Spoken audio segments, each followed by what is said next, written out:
ஜோதிட சாஸ்திரத்தில் 2 கிரகங்கள் ஒன்றுக்கொன்று 2 மற்றும் 12வது வீடுகளில் இருக்கும் பொழுது மிகப்பெரிய ராஜயோகம் உருவாகிறது. அதாவது ஜோதிடத்தில் துவித்வாதச யோகம் மிகவும் முக்கியமான மற்றும் மங்களகரமான யோகமாக பார்க்கப்படுகிறது.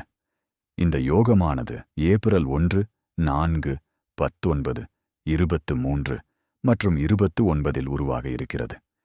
இந்த யோகம் 3 ராசிக்காரர்களுக்கும் மிகப்பெரிய அளவில் நல்ல மாற்றங்களை கொண்டு வந்து சேர்க்கப் போகிறது.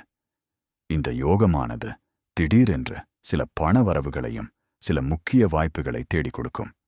அந்த வகையில் எந்த ராசியினர் இந்த யோகத்தால் மிகப்பெரிய நல்ல பலன்களை பெறப்போகிறார்கள் என்று பார்க்கலாம். ரிஷப ராசிக்காரர்களுக்கு இந்த ராஜ யோகமானது இவர்களுக்கு பண பலத்தை கொடுக்கப் போகிறது. நீண்ட நாட்கள் முடிவிற்கு வராத விஷயங்கள் எதிர்பாராத நேரத்தில் நல்ல முடிவை பெறும். வேலையில் உங்களுடைய திறமை வெளிப்படும். மேலதிகாரிகளின் பாராட்டுகளை பெற்று முக்கிய பங்கை அலுவலகத்தில் பெறப்போகிறீர்கள். குடும்பத்தில் அமைதியான சூழ்நிலையும் வாழ்க்கை துணையுடன் பொழுதுபோக்கான விஷயங்களில் ஈடுபடுவீர்கள். துலாம் ராசிக்காரர்களுக்கு இந்த ராஜயோகமானது இவர்களுக்கு லாபத்தையும் மனதளவில் ஒரு சமநிலையையும் கொண்டு வரப்போகிறது. பொருளாதாரத்தில் உயர்ந்த நிலைக்கு செல்லப் போகிறார்கள். புதிய வருமானம் உருவாகும். வேலையில் புதிய பொறுப்புகள் கிடைக்கும்.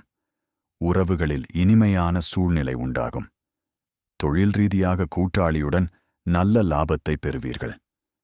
உங்களுடைய அறிவு கூர்மையால் சில முக்கியமான சவால்களை சமாளிப்பீர்கள். மீன ராசிக்காரர்களுக்கு இந்த யோகமானது பணரீதியாகவும் மனரீதியாகவும் மிகப்பெரிய அளவில் நன்மையை செய்யப் போகிறது. நீண்ட நாட்களாக கைகளுக்கு வராமல் இருந்த பணம் வந்து சேரும். புதிய வேலை வாய்ப்புகள் உருவாகும். கலைத்துறையில் இருப்பவர்களுக்கு நல்ல பலன் கிடைக்கும். ஆன்மீகத்தில் அதிக ஆர்வம் உண்டாகும். உங்களுடைய நீண்ட நாட்கள் கனவு நிறைவேறும். உங்களுடைய கற்பனை திறன் வெளிப்படும். இந்த வீடியோ உங்களுக்கு பயனாக இருந்தா லைக் பண்ணுங்க. உங்கள் ராசி என்னன்னு கமெண்ட்ல சொல்லுங்க. இப்படிப்பட்ட இன்னும் பல ஜோதிட அப்டேட்ஸ்க்கு நம்ம சேனலை சப்ஸ்கிரைப் பண்ண மறக்காதீங்க. மீண்டும் சந்திப்போம். நன்றி.